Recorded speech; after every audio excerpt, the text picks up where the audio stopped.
नमस्ते दोस्तों, स्वागत है आपका हिंदी नॉवल स्टोरी एक्सप्लेनर में, जहां हर कहानी एक नई दुनिया का दरवाज़ा खोलती है। यहां आपको सिस्टम, रोमांस और मैजिक जैसी अलग अलग तरह की कहानियां मिलेंगी जो आपको एक जादुई और रोमांचक सफ़र पर ले जाएंगी। तो आइए इस अद्भुत सफ़र में आगे बढ़ते हैं। हमारे गोल्ड मेंबर्स मुख्तार अंसारी और हिब्बुर रहमान को उनके अविश्वसनीय समर्थन के लिए बहुत बहुत धन्यवाद। इस यात्रा का हिस्सा बनने के लिए आपका धन्यवाद। आपका समर्थन हमें आगे बढ़ने और अधिक अद्भुत सामग्री लाने में मदद करता है। अध्याय 12 ड्रैगन हॉल के युवा मास्टर। इससे पहले कि वह अपनी बात पूरी कर पाता, विक्रम सिंह ने उसकी गर्दन पकड़ ली और जोर से उसे पटक दिया, जिससे वह व्यक्ति मरे हुए कुत्ते की तरह जमीन पर निढाल होकर गिर पड़ा। भीड़ स्तब्ध थी। उन्हें अपनी आंखों पर विश्वास नहीं हो रहा था जब उन्होंने विक्रम सिंह और ध्रुव मल्होत्रा को देखा। कुछ ही क्षण पहले इस भयंकर मार्शल कलाकार को ध्रुव मल्होत्रा के एकमात्र रक्षक ने कुछ भूसे और लातें मारकर जमीन पर गिरा दिया था। ये दामाद जो परिवार में आया, क्या वह सचमुच इतना दुर्जय हो सकता है? अजय मेहरा के चेहरे पर नाटकीय रूप से बदलाव आया और फिर उन्होंने शोकाकुल स्वर में कहा, यह सब खत्म हो गया। आपने ड्रैगन हॉल के एक सदस्य को अपहरण करने का दुस्साहस किया। जब ड्रैगन हॉल जांच शुरू करेगा तो हमारा पूरा परिवार बर्बाद हो जाएगा। हाँ, बस एक ड्रैगन हॉल। यंग मास्टर ध्रुव के सामने ये क्या है? बूढ़े मास्टर वर्मा ने तिरस्कार के साथ कहा। यंग मास्टर ध्रुव उत्तरी लियाओ राजा है। मार्शल दुनिया में किसी भी शक्तिशाली गिरोह को मिटाना होगा। आह, तुम क्या जानते हो? ड्रैगन हॉल में हजारों योद्धा हैं और अभी जो योद्धा है वह सबसे कमजोर है और उसे क्यूई फोर्स की समझ नहीं है। उसके ऊपर सच्चे मार्शल आर्टिस्ट हैं जिन्होंने क्यूई फोर्स की शक्ति को समझ लिया है, और ड्रैगन हॉल मुख्यालय में और भी ज्यादा खतरनाक मार्शल मास्टर और परिवर्तनकारी ग्रैंड मास्टर तैनात हैं। तुमने इस बार वाकई बहुत बड़ी गड़बड़ी कर दी है। अजय मेहरा गुस्से से चिल्लाया और अपनी आस्तीन लहराते हुए वहां से चला गया। वहां उपस्थित प्रमुख परिवारों के वंशजों के चेहरे पर भी भय और बेचैनी के भाव थे। उन्होंने वृद्ध मास्टर वर्मा को प्रणाम किया और फिर जल्दी से वहां से चले गए। बूढ़े मास्टर वर्मा, अपना ख्याल रखना। विशाल सू एस्टेट, जहां कुछ देर पहले तक इतनी भीड़ थी कि खड़े रहना भी संभव नहीं था, अब भयावह रूप से खाली था। वर्मा परिवार के लोगों ने आह भरी, लेकिन बूढ़े के चेहरे पर घृणा के भाव थे। मूर्खों का एक समूह। आप सभी युवा मास्टर ध्रुव की क्षमताओं को बहुत कम आंक रहे हैं, यहां तक कि ड्रैगन हॉल भी उनका दुश्मन बनने के लिए पर्याप्त योग्य नहीं है। तभी एक नौकर तेजी से दौड़ता हुआ आया और लड़खड़ा कर जमीन पर गिर पड़ा। ये भयानक है मास्टर, हमारा सूक ऑपरेशन बर्बाद हो गया है। क्या? बूढ़े मास्टर वर्मा झटके से उठे और गुस्से से मेज पटकते हुए बोले, कौन? आखिर यह किसने किया? मालिक, ये संदीप चौहान नाम का एक आदमी था। उसने ड्रैगन हॉल का युवा मास्टर होने का दावा किया था। उसने न केवल हमारी कंपनी को तहस नहस कर दिया, बल्कि मिस रोशनी वर्मा का भी अपहरण कर लिया। नौकर ने कांपते हुए कहा। उसकी आंखों में डर था। रोशनी वर्मा का अपहरण करने की हिम्मत? क्या वह अब जीना नहीं चाहता? मैं अभी इंस्पेक्टर प्रकाश से संपर्क करके इन बदमाशों को जेल में डलवाता हूँ। बूढ़े मास्टर वर्मा कांप उठे। उनके दिल में डर की एक झलक महसूस हुई। रोशनी वर्मा ध्रुव मल्होत्रा की पत्नी थी और अगर उसे कुछ हो जाता तो ये बहुत बड़ी घटना हो सकती थी। मालिक, हमने इंस्पेक्टर प्रकाश से संपर्क कर लिया है, लेकिन उन्होंने कहा है कि वे ड्रैगन हॉल के मामलों में शामिल होने की हिम्मत नहीं रखते और उन्हें संभाल नहीं सकते। नौकर ने सिर झुकाकर आंखों में निराशा के भाव के साथ कहा। वहां उपस्थित वर्मा परिवार के सदस्यों के चेहरे पर भी भय के भाव दिखने लगे। अगर इंस्पेक्टर प्रकाश भी हस्तक्षेप करने की हिम्मत नहीं जुटा पाता तो क्या हमें हार मान लेनी चाहिए? हाँ दादाजी, ड्रैगन हॉल का प्रभाव बहुत अधिक है, हम उन्हें भड़काने का जोखिम नहीं उठा सकते। कई लोग कांप उठे और बूढ़े आदमी की ओर याचना भरी निगाहों से देखने लगे। बूढ़े मास्टर वर्मा के चेहरे पर गंभीरता थी। उन्होंने अचानक अपनी जांघ थपथपाई और ध्रुव मल्होत्रा के सामने घुटनों के बल बैठ गए। मास्टर ध्रुव, मेरा वर्मा परिवार इस मामले में शक्तिहीन है, हम केवल आपसे ही कह सकते हैं कि आप स्वयं कार्रवाई करें। दादाजी, आप पागल हो गए हैं क्या? इंस्पेक्टर प्रकाश भी ड्रैगन हॉल को भड़काने की हिम्मत नहीं कर सकता। इस दामाद ध्रुव मल्होत्रा के साथ क्या वह ड्रैगन हॉल जैसों से वाकई निपट सकता है? निशा वर्मा आगे बढ़ी। उसकी ठंडी आवाज में तिरस्कार भरा हुआ था और उसकी आंखों में तिरस्कार झलक रहा था। तुम क्या जानते हो? मास्टर ध्रुव के एक ही आदेश से वह ड्रैगन हॉल को पूरी तरह से गायब कर सकता है।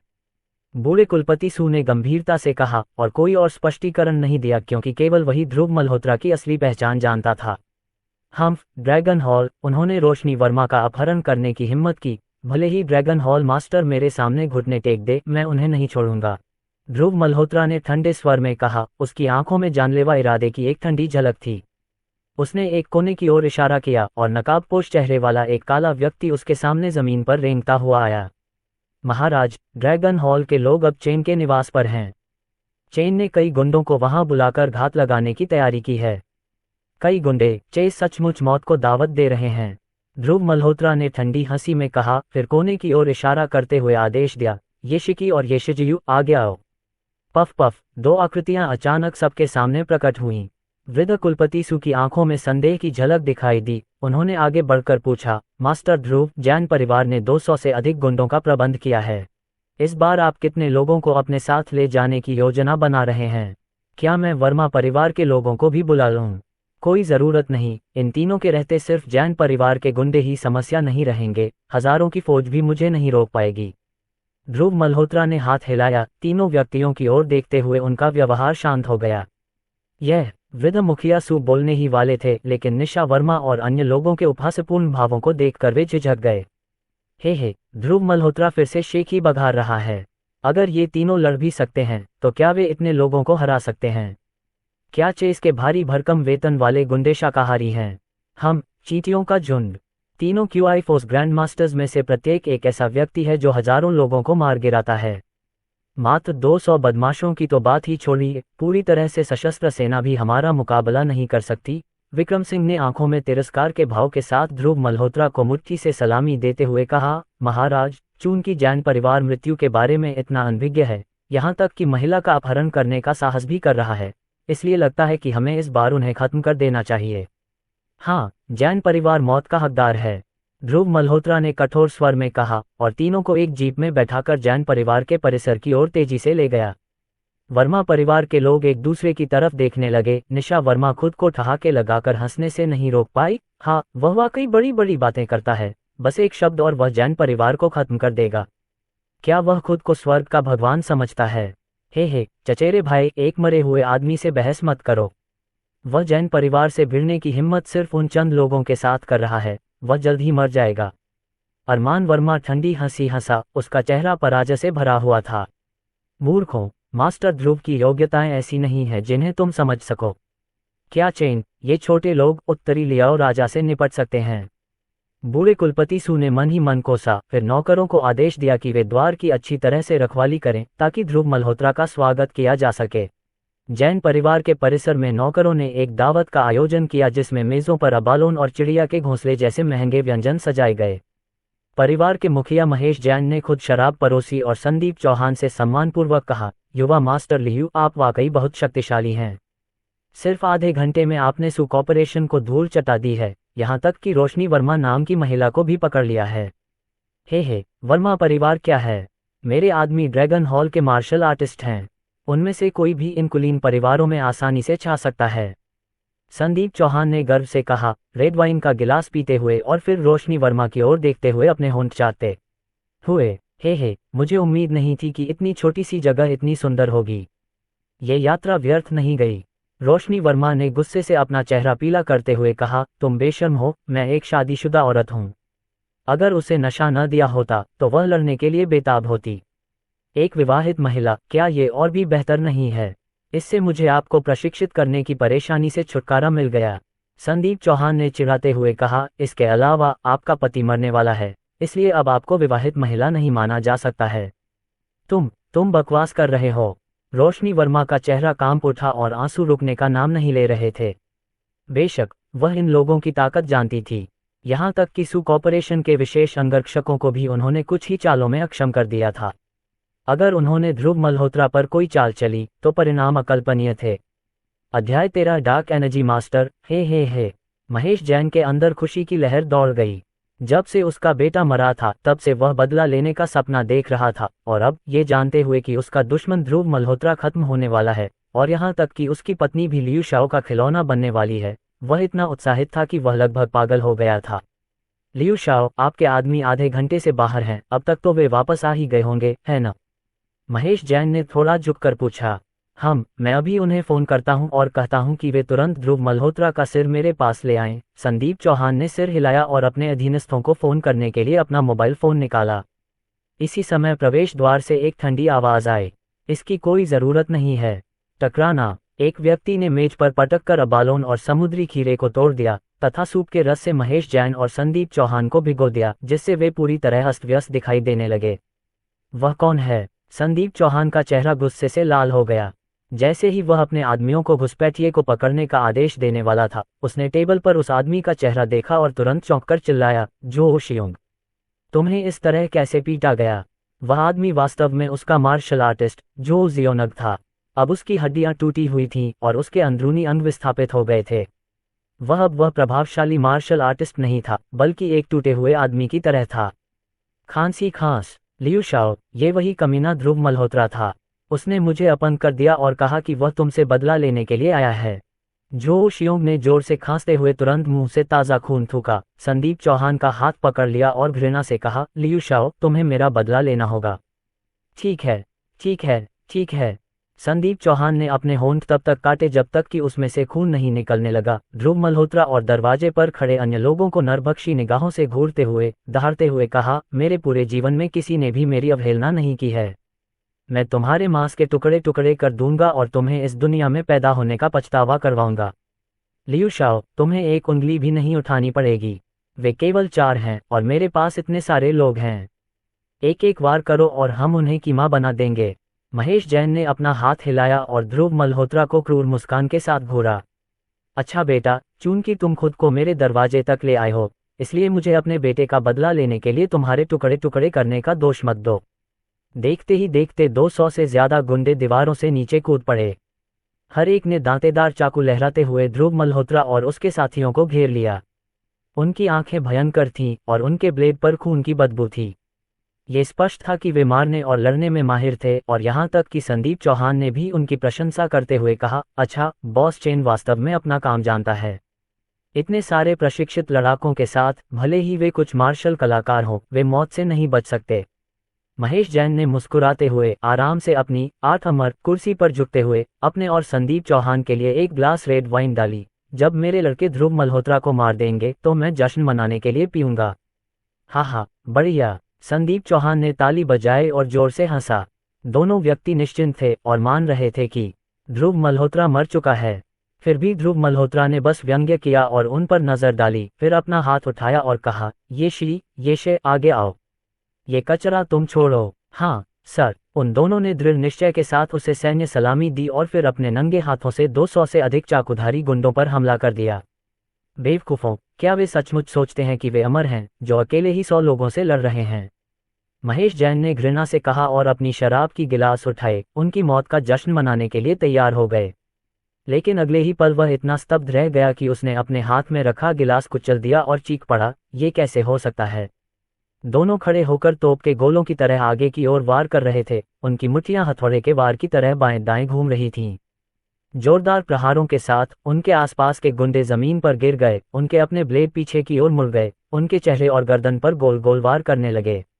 हालांकि ध्रुव मल्होत्रा और विक्रम सिंह बिना रुके आगे बढ़ते रहे, मानो उन्हें अपने पीछे हो रहे शोर शराबे की कोई परवाह न हो। वे कदम दर कदम आगे बढ़ते रहे।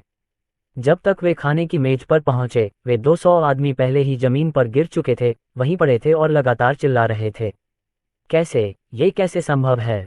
महेश जैन की पुतलियां तेजी से सिकुड़ गईं। वह डर के मारे मेज के नीचे छिप गया और एक डरे हुए कुत्ते की तरह ध्रुव मल्होत्रा और उसके साथियों को देखने लगा। ध्रुव मल्होत्रा ने व्यंग्य करते हुए मेज से शराब की बोतल उठाई और येशिकी तथा दूसरे व्यक्ति दोनों के लिए एक एक गिलास शराब भरी। दुस्साहसी। संदीप चौहान ने मेज पर जोर से पटक दिया और ध्रुव मल्होत्रा को घूरते हुए खड़े हो गए। बेटे, क्या तुम सोचते हो कि तुम्हारे पास कुछ मार्शल आर्टिस्ट होने के कारण तुम इस दुनिया में जो चाहो कर सकते हो? मैं आपको बता रहा हूँ, मैं ड्रैगन हॉल का युवा मास्टर हूँ, यहाँ तक कि डार्क एनर्जी मास्टर्स भी मेरे अधीन हैं। जैसे ही उसके शब्द निकले, एक अधेड़ उम्र का आदमी नीले रंग की ट्रेनिंग पोशाक पहने हुए प्रवेश द्वार के पास बगीचे की दीवार पर दिखाई दिया। शरीर में कंपन के साथ वह दीवार से 30 मीटर दूर उड़ गया और सबके सामने धड़ाम से जमीन पर गिरा। धमाका हुआ, फर्श 1 इंच नीचे धंस गया, मानो भूकंप आ गया हो। सभी लोग घबरा गए और घुटनों के बल गिरकर चिल्लाने लगे, एक अमर आह! साधारण मूर्खों का समूह मार्शल कलाकारों की शक्ति को कैसे समझ सकता है? संदीप चौहान की आंखों में तिरस्कार झलक रहा था और उसने नवागंतुक की ओर हाथ जोड़ते हुए कहा, मास्टर चेन, कृपया जल्दी से कार्रवाई करें और इन बदमाशों को खत्म करने में मेरी मदद करें। मास्टर चेन ने थोड़ा सिर हिलाया, उनकी नज़र कुछ देर के लिए येशिकी और दूसरे व्यक्ति पर घूमी, फिर उदासीनता से टिप्पणी की, बुरा नहीं है, क्यूई बल अच्छी तरह से नियंत्रित है। आप बाहरी दुनिया में काफ़ी सक्षम माने जाते हैं, लेकिन तुम हमारे ड्रैगन हॉल को दुश्मन बनाने के लिए काफ़ी साहसी हो, तुम सच में मौत को दावत दे रहे हो। मास्टर चेन का बायां हाथ हवा में उठा, जिससे हवा का एक झोंका आया जिससे मेज़ पर रखे गिलास हिलने लगे। फिर अचानक एक फुसफुसाहट की आवाज़ के साथ एक गिलास मास्टर चेन के हाथ में आ गया। उसने रेड वाइन का एक घूंट लिया, फिर गिलास को अपने हाथ में लेकर ऐसे कुचला जैसे वह मिट्टी से बना हो, और उन पर अपना सिर हिलाते हुए कहा, यदि आप मरना नहीं चाहते हैं तो अपने घुटनों पर बैठिए और अभी युद्धदास के रूप में ड्रैगन हॉल में शामिल होने की शपथ लीजिए। आसपास के लोगों की पुतलियां सिकुड़ गईं, उनके चेहरे पर प्रशंसा के भाव थे जैसे वे किसी अमर को देख रहे हों। महेश जैन टेबल के नीचे से रेंगते हुए बाहर आए, गर्व से बोले, ध्रुव मल्होत्रा, क्या तुमने देखा? तुम्हारे दोनों माथा मास्टर चेन के हाथों में चीनी मिट्टी के कटोरे की तरह हैं, जो एक ही मुट्ठी में दबाते ही टूट जाते हैं। ओह, क्या ऐसा है? ध्रुव मल्होत्रा ने व्यंग्य किया और एक बैकहैंड चाल के साथ मास्टर चेन के चेहरे पर थप्पड़ मारा। तुम्हारी हिम्मत कैसे हुई? अगर तुम जैसे किसी ने मुझ पर हाथ भी उठाया तो मैं तुम्हारे अंदरूनी अंगों को कुचल दूंगा। मास्टर चेन के चेहरे पर गुस्सा फैल गया और क्यूई बल के उछाल के साथ उन्होंने ध्रुव मल्होत्रा के हाथ को पकड़ लिया। एक जोरदार धमाके के साथ उसे ऐसा लगा जैसे उसने लोहे पर वार किया हो। उसके हाथ की हड्डियां टूट गईं और उसे लगा कि कोई भयानक शक्ति उसके शरीर में घुस रही है और उसके अंगों को चकनाचूर कर रही है। अपने चेहरे पर आ रहे थप्पड़ को देखकर उसका चेहरा खाली हो गया, लेकिन उसका शरीर कोई ताकत नहीं जुटा सका, यहाँ तक कि विरोध करने का साहस भी नहीं जुटा सका। परिवर्तनकारी ऊर्जा का महागुरु, ये शब्द अचानक उसके दिमाग में कौंधे। एक जोरदार तमाचे के साथ मास्टर चेन को पीठ के बल पर पटक दिया गया और वे पूरी तरह से जमीन पर गिर पड़े। ये कैसे संभव है? देखने वालों की आंखें फैल गईं और वे अविश्वास से अपनी आंखें मलने लगे। यह मास्टर चेन था, एक दिव्य प्राणी जो हवा में क्यूई को नियंत्रित कर सकता था, फिर भी उसके चेहरे पर थप्पड़ मारा गया, जबकि उसके पास जवाबी कार्रवाई करने की थोड़ी सी भी क्षमता नहीं थी। मास्टर चेन अपने पैरों पर खड़े हुए, लेकिन तुरंत घुटनों के बल बैठ गए और अपना सिर जमीन पर पटकते हुए विनती करने लगे, मेरे स्वामी, कृपया मेरी जान बख्श दीजिए। मुझे आपकी स्थिति का कोई अंदाजा नहीं था, मैं फिर कभी आपका विरोध करने की हिम्मत नहीं करूंगा, कृपया मुझे छोड़ दीजिए। नहीं, मास्टर चेन, आप क्या कर रहे हैं? आप एक डार्क एनर्जी मार्शल मास्टर हैं, आप ऐसे बेकार व्यक्ति के सामने कैसे घुटने टेक सकते हैं? अध्याय 14। तो ड्रैगन हॉल के बारे में क्या? संदीप चौहान को बहुत गुस्सा आ रहा था। मास्टर चेन उसका सबसे ताकतवर अधीनस्थ था और अब वह घुटनों के बल बैठकर दया की भीख मांग रहा था, जिससे संदीप चौहान के चेहरे पर शर्म आ रही थी। ध्रुव मल्होत्रा, इस बार तुम भाग्यशाली हो, लेकिन घमंडी मत बनो, संदीप चौहान ने घमंडी नज़र से कहा। हालांकि मास्टर चेन एक डार्क एनर्जी मास्टर है, लेकिन ड्रैगन हॉल में बहुत से लोग हैं जो उससे ज़्यादा शक्तिशाली हैं। अगर तुम नहीं चाहते कि तुम्हारा पूरा परिवार खत्म हो जाए, तो बेहतर होगा कि तुम जल्दी से घुटनों के बल बैठ जाओ और प्रणाम करो। संदीप चौहान ने अपने होठों को सिकोड़ते हुए समूह की ओर तिरस्कार से देखा।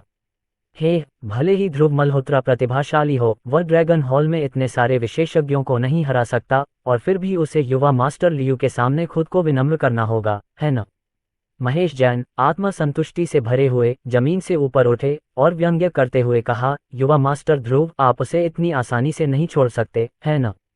चूंकि इस बदमाश ने आपके लोगों पर हमला करने की हिम्मत की है, इसलिए मुझे लगता है कि उसे माफ़ी मांगने के लिए अपनी पत्नी को पीछे छोड़ देना चाहिए। हे, अच्छा, संदीप चौहान ने ताली बजाई। रोशनी वर्मा के कमज़ोर और डरे हुए हाव भाव को देखते हुए उसकी खुशी बढ़ती जा रही थी। वह ध्रुव मल्होत्रा की पत्नी को इन सभी लोगों के सामने अपमानित करने के लिए इंतजार नहीं कर सकता था, तथा उसे संदीप चौहान को अपमानित करने के परिणाम दिखाना चाहता था। रोशनी वर्मा ने पीला चेहरा लिए हुए घबराहट में ध्रुव मल्होत्रा का हाथ पकड़ लिया, जबकि वह शांत था। उसने टेबल से शराब की बोतल उठाई, गिलास में शराब डाली और फिर संदीप चौहान की ओर देखा। हाँ, आखिरकार तुम्हें समझ आ ही गया, बच्चे। संदीप चौहान ने आत्मसंतुष्ट होकर आंखें मूंद लीं और ध्रुव मल्होत्रा के हाथ से शराब का गिलास लेने के लिए आगे बढ़ा। हालांकि ध्रुव मल्होत्रा की आंखों में एक व्यंग्यात्मक मुस्कान उभरी और उन्होंने अचानक गिलास फेंक दिया। तमाचा। संदीप चौहान के सिर पर लाल शराब का एक गिलास उड़ेल दिया गया, जिससे वह डूबे हुए चूहे की तरह भीग गया। वहां उपस्थित लोग खुद को हंसने से नहीं रोक पाए, लेकिन तभी उन्हें संदीप चौहान की भयावह स्थिति का ख्याल आया और तुरंत उनकी रीढ़ में सिहरन सी महसूस हुई और उन्होंने सहज ही अपना सिर झुका लिया। संदीप चौहान की आंखें अविश्वास से फैल गईं जब उसने अपने शरीर पर शराब महसूस की। फिर उसने अपनी मुट्ठियां भींच लीं और गुस्से में दहाड़ते हुए बोला, ध्रुव मल्होत्रा, तुम मौत को दावत दे रहे हो। तुम और तुम्हारा पूरा परिवार मरने जा रहा है। ड्रैगन हॉल के युवा मास्टर के रूप में उनके दादा नंबर 1 विशेषज्ञ होने के कारण कौन उनके सामने झुकना नहीं चाहेगा। और अब उनके चेहरे पर शराब फेंककर अपमानित होना कितना अपमानजनक। घुटनों के बल बैठे मास्टर चेन ठंड के दौरे की तरह कांपते हुए अविश्वास में अपना सिर हिलाते हुए बोले, ये खत्म हो गया है। यह अब सचमुच खत्म हो गया है। जब अरविंद तिवारी किसी को भेजते हैं तो यहाँ हर कोई खत्म हो जाता है। हम अरविंद तिवारी के बारे में क्या? अगर उन्होंने ऐसे घमंडी और उग्र पोते को पाला है तो उन्हें मुझे इसका स्पष्टीकरण देना चाहिए। ध्रुव मल्होत्रा ने ठंडे स्वर में कहा। उनका हाथ संदीप चौहान का गला पकड़ रहा था। वे जानबूझकर बोल रहे थे, अरविंद तिवारी से कहो कि वे आकर मुझसे माफी मांगे, नहीं तो मैं खुद उनके पास आऊंगा और उनके ड्रैगन हॉल को तहस नहस कर दूंगा। संदीप चौहान का गला घोंटा जा रहा था, लेकिन उसे कोई दर्द महसूस नहीं हो रहा था। वह बस अपने सामने खड़े आदमी को हतप्रभ होकर देख रहा था और बुदबुदा रहा था, पागल आदमी। वहां उपस्थित सभी लोग अचंभित थे। ध्रुव मल्होत्रा को ऐसे देख रहे थे जैसे वह पागल हो। ड्रैगन हॉल प्रमुख मार्शल आर्ट बल था, जिसमें हजारों विशेषज्ञ थे और अरविंद तिवारी को नंबर 1 विशेषज्ञ के रूप में जाना जाता था। यह आदमी वास्तव में अकेले ही पूरे ड्रैगन हॉल से मुकाबला करना चाहता था। अरविंद तिवारी को चुनौती देना चाहता था। यह पागलपन की पराकाष्ठा थी। ठीक है, तुम मौत को बुलावा दे रहे हो। संदीप चौहान ने उसे ठंडी निगाह से देखा और अपने मातहतों की परवाह न करते हुए जल्दी से बाहर की ओर भागा। उसे इस घमंडी दुष्ट को कुचलने के लिए अपने दादाजी और ड्रैगन हॉल के सभी विशेषज्ञों को ये खबर बतानी थी। जैसे ही संदीप चौहान चले गए, उनके अधीनस्थ लोग भी उनके पीछे चले गए। केवल महेश जैन और ध्रुव मल्होत्रा के साथ कुछ अन्य लोग ही प्रांगण में रह गए। महेश जैन का चेहरा खराब हो गया और वह मन ही मन संदीप चौहान को कोसने लगा कि वह कितना कमीना है। उन्हें ध्रुव मल्होत्रा से मिलकर निपटना था, लेकिन संदीप चौहान अकेले ही भाग गया, जिससे उसे इस हत्यारे का सामना अकेले ही करना पड़ा। हे यंग मास्टर ध्रुव, आपकी टाइमिंग एकदम सही है। मैंने अबालोन, समुद्री खीरे, ऑस्ट्रेलियाई झींगे और अलास्का के राजा केकड़े भी तैयार किए हैं। कृपया देखें और देखें कि क्या वे आपके स्वाद के अनुकूल हैं। महेश जैन ने एक गिड़गिड़ाते कुत्ते की तरह झुकते हुए एक आकर्षक मुस्कान दिखाते हुए कहा। वहां उपस्थित लोगों के चेहरे पर अजीब भाव थे और वे अपनी हंसी रोकने में भी कठिनाई महसूस कर रहे थे। एक समय शक्तिशाली जैन परिवार का मुखिया, जो उच्च वर्ग में एक बड़ा नाम था, अब एक शांत कुत्ते की तरह व्यवहार कर रहा था तथा ध्रुव मल्होत्रा से अपनी जान बख्श देने की गुहार लगा रहा था। ध्रुव मल्होत्रा ने उसे ठंडी निगाह से देखा और मजाक उड़ाया। महेश जैन, तुमने मुझे बार बार धोखा दिया है और फिर भी तुम उम्मीद करते हो कि मैं तुम्हें जाने दूं। बर्फीले स्वर में, जो निर्लजतापूर्वक जानलेवा इरादे से भरा था, महेश जैन को ऐसा महसूस हुआ जैसे उनका दिल जम गया हो। वह तुरंत कांप उठा और जमीन पर घुटनों के बल बैठ गया। युवा मास्टर ध्रुव, कृपया मुझे एक कुत्ते से ज्यादा कुछ न समझें और मुझे जाने दें। मैं फिर कभी आपका विरोध करने की हिम्मत नहीं करूंगा। जब तक आप मुझे जीवित रहने देंगे, मैं जैन परिवार की सारी संपत्ति दान कर दूंगा और अब से कुत्ते की तरह आपके आदेशों का पालन करूंगा। धप धप, महेश जैन ने अपना सिर जोर से जमीन पर पटका, जिससे उनका माथा लाल हो गया। ये देखकर दर्शक आहें भरने से खुद को नहीं रोक पाए। शक्तिशाली जैन परिवार के मुखिया को घुटनों के बल बैठकर अपना सिर झुकाना पड़ा। ध्रुव मल्होत्रा, यह आदमी वाकई भयानक था। रोशनी वर्मा ने कुछ सहानुभूति महसूस करते हुए ध्रुव मल्होत्रा का हाथ खींचा और फुसफुसाते हुए कहा, ध्रुव मल्होत्रा, तुम उसकी जान क्यों नहीं छोड़ देते? वह पहले ही झुक चुका है। हाँ, उसे छोड़ दो। ध्रुव मल्होत्रा ने सोच में अपनी आंखें सिकोड़ लीं, फिर अपनी उंगली हिलाते हुए कहा, ठीक है, मैं तुम्हारी जान छोड़ सकता हूँ, लेकिन अब से तुम मेरे कुत्ते हो। ध्रुव मल्होत्रा, अगर मैं तुम्हें पूर्व की ओर जाने के लिए कहूँ तो तुम पश्चिम की ओर मत जाना। धन्यवाद युवा मास्टर ध्रुव, अब से मैं आपका कुत्ता हूँ। महेश जैन ने अति प्रसन्न होकर कहा और जल्दी से अपना सिर फिर झुका लिया। फिर वह अपने पैरों पर खड़ा हुआ और सभी उपस्थित लोगों के सामने गंभीरता से घोषणा की, सुनो, अब से जैन परिवार के स्वामी युवा मास्टर ध्रुव हैं। जो कोई भी युवा मास्टर ध्रुव की आज्ञा का पालन करने की हिम्मत नहीं करता, उसके जीवन को लेने के लिए मुझे दोष मत दो। हाँ, हम निश्चित रूप से युवा मास्टर ध्रुव की आज्ञा का पालन करेंगे। जैन परिवार के लोगों ने एक स्वर में कहा। उनकी आंखों में भय दिख रहा था और वे घुटनों के बल बैठ गए। ठीक है, हमने बहुत देर कर दी है, बूढ़े को चिंता हो रही होगी। चलो अब वर्मा परिवार के पास चलते हैं। ध्रुव मल्होत्रा ने हाथ से इशारा करते हुए रोशनी वर्मा को खींचते हुए कहा और जैन परिवार के आंगन से जाने लगे।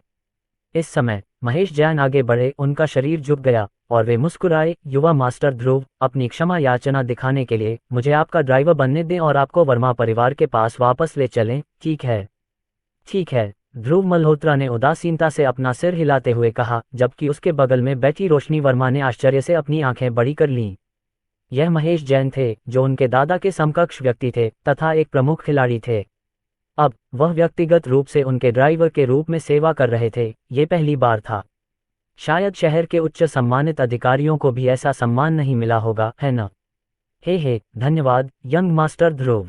आपके लिए गाड़ी चलाना मेरे लिए सौभाग्य की बात है, महेश जैन ने प्रसन्नतापूर्वक कहा। गैराज से एक स्ट्रेच लिंकन निकाली और पांचों को वर्मा परिवार के निवास की ओर ले गए। वर्मा परिवार में वृद्ध मुखिया प्रवेश द्वार पर बैठे सड़क की ओर उत्सुकता से देख रहे थे। दादाजी, आप देखना बंद कर दीजिए। वह घमंडी ध्रुव मल्होत्रा, उसे तो अब तक महेश जैन के लोगों ने मार डाला होगा। निशा वर्मा ने मुस्कुराते हुए कहा, उसकी आंखें खुशी से भर गई थीं। क्या बकवास कर रहे हो? युवा मास्टर ध्रुव जैसा व्यक्ति एक छोटे जैन परिवार के हाथों कैसे मर सकता है? कोई भी उसकी जान नहीं ले सकता, बूढ़े मुखिया ने सख्ती से कहा। हालांकि उसके दिल में थोड़ा संदेह पैदा हो गया था। केवल वही जानता था कि यंग मास्टर ध्रुव उत्तरी लियाओ राजा है। अगर महेश जैन वाकई इतने साहसी और लापरवाह होते तो सब कुछ खत्म हो जाता। अध्याय 15 वर्मा परिवार का सदमा। हे, उसकी क्या हैसियत है? वह तो बस एक शक्तिहीन और महत्वहीन दामाद है। तुम उसे किसी बड़े आदमी की तरह समझ रहे हो, निशा वर्मा ने व्यंग्य किया, फिर सिर हिलाया और बोली, बूढ़े मालिक, तुम अपनी किस्मत स्वीकार कर लो। वह अपने साथ सिर्फ 3 लोगों को लाया है, लेकिन जैन परिवार में तो बहुत से गुंडे हैं। एक व्यक्ति पर सिर्फ एक वार से उसका मांस कट जाएगा। इस बार वह मौत को दावत दे रहा है। उसे इतना घमंडी होने को किसने कहा? ठीक उसी समय एक काली लिंकन कार सड़क पर आती दिखाई दी, जो वर्मा परिवार के गेट की ओर जा रही थी।